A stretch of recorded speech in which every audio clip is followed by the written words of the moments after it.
Hello indie game fans, the Steam Next Festival is once again upon us, where these digital events do somewhat replicate a convention experience in allowing people to get their hands on upcoming games, and with so many demos to choose from, let me be your guide to highlight some that I think are worth checking out. Let's begin with GigaBash, a multiplayer 3D brawler that has you playing as giant monsters battling each other in fully destructible cities. This looks to be for fans of anything kaiju or sentai related, with their Ultraman equivalent, but where the variety in characters will be one of the main factors of how good this game is. The brawling action looks great, with what appears to be a nice variety in levels as well, making this a title of interest.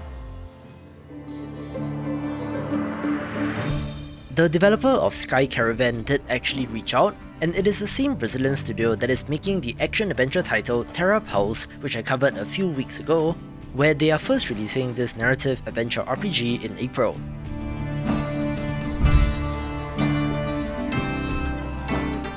It is a text-based RPG where you need to keep your crew alive and happy, with some decent-looking management elements and great art. This video is brought to you by Heroes Hour, one that, coincidentally, I did also cover when looking at upcoming games of March, since this is a twist on the Heroes of Might and Magic formula, which is a series that I absolutely love.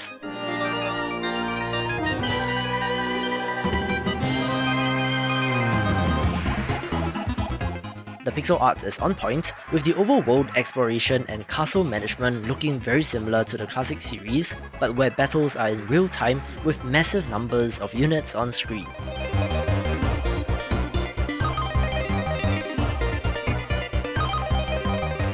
In some ways, this might be the true realization of the vision of Heroes of Might and Magic, since armies of units are not represented by a single character on screen, so it's interesting to see the spiritual return of one of my favorite series of all time, and if you are unsure, do check out the demo before its launch next week.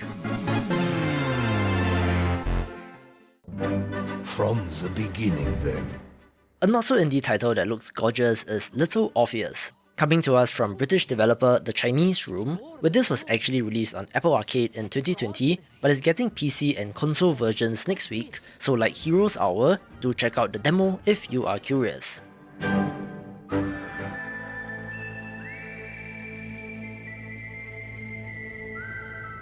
I've mentioned TombStar a number of times on this channel since I'm a fan of all things roguelite, where this space western title looks pretty good and is of interest due to the pedigree.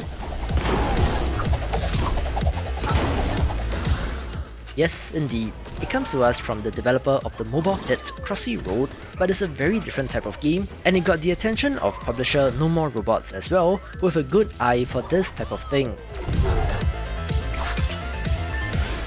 It was initially slated for release in 2021 but got delayed, so I'm expecting this to be out pretty soon, and what better way to get a feel for the game than to go hands-on.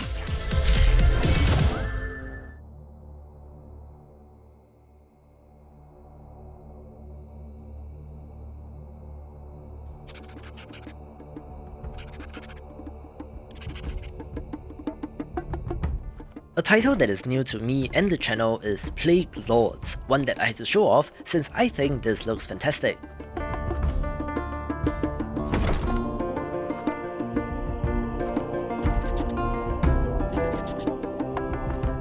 It is an open-world tactical sandbox RPG where you are managing a settlement of warriors and peasants as they band together against the oncoming scourge that threatens them all.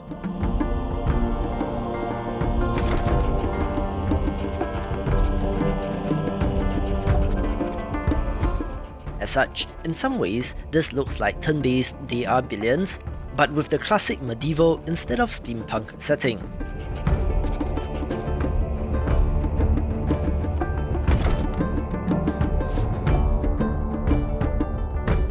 You have to explore and gather resources, set up camp, build your base and defenses, train troops, deal with random events and make decisions that will hopefully ensure the survival of your people.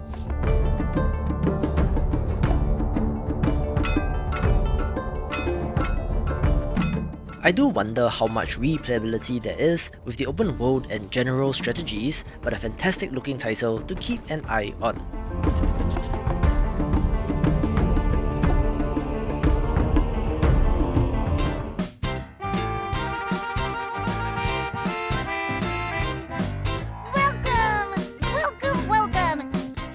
moment My Friendly Neighborhood got announced, it instantly got the attention of many since this is essentially Sesame Street's Five Nights at Freddy's, having an awesome mix of creepy and disturbingly cute, which does result in those viral hits. Sleeping can be the best part of your day. You're trapped in an abandoned studio that used to produce this popular children's series, which mysteriously switched itself back on, where you now have to escape while fending off these puppet creatures.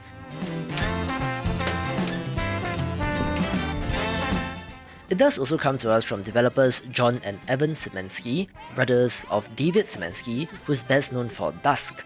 So it looks like game dev runs in the family and should be a great entry. Welcome.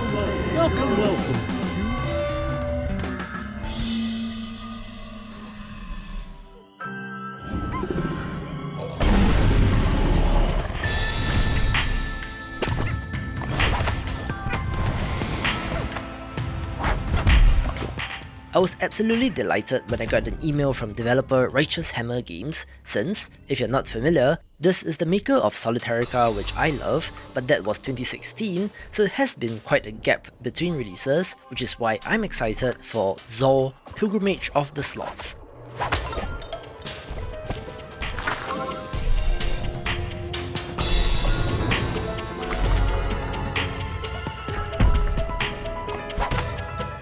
This is a roguelite tactical RPG with deck building elements. We are guiding two young Slorfs on a pilgrimage to appease their god, where there is a camping element in between the battles, looking like a very interesting project indeed.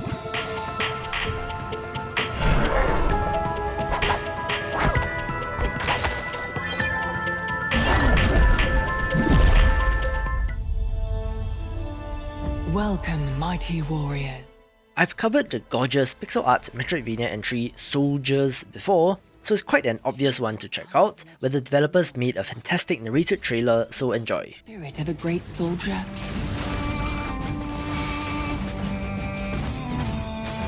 The accuracy of a confident archer.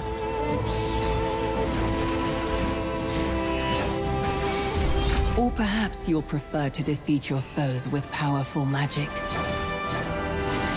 Whatever your choice, your quest will lead you through Terragaia's magnificent landscapes.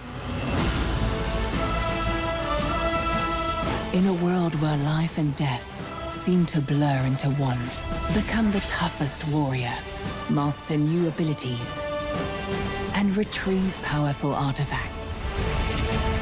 But don't get too confident. Never underestimate the enemy.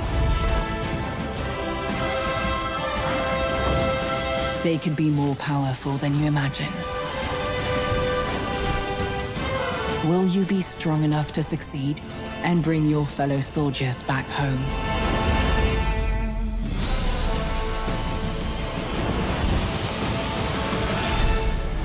Soldiers.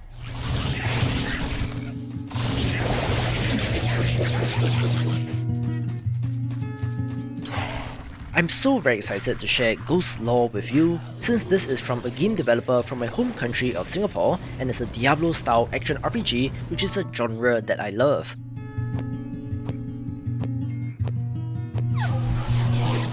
This developer uses East Punk to describe their theme, which is drawing upon Southeast Asian folklore, so expect something quite different, and for how unique this title is, it takes the #1 spot.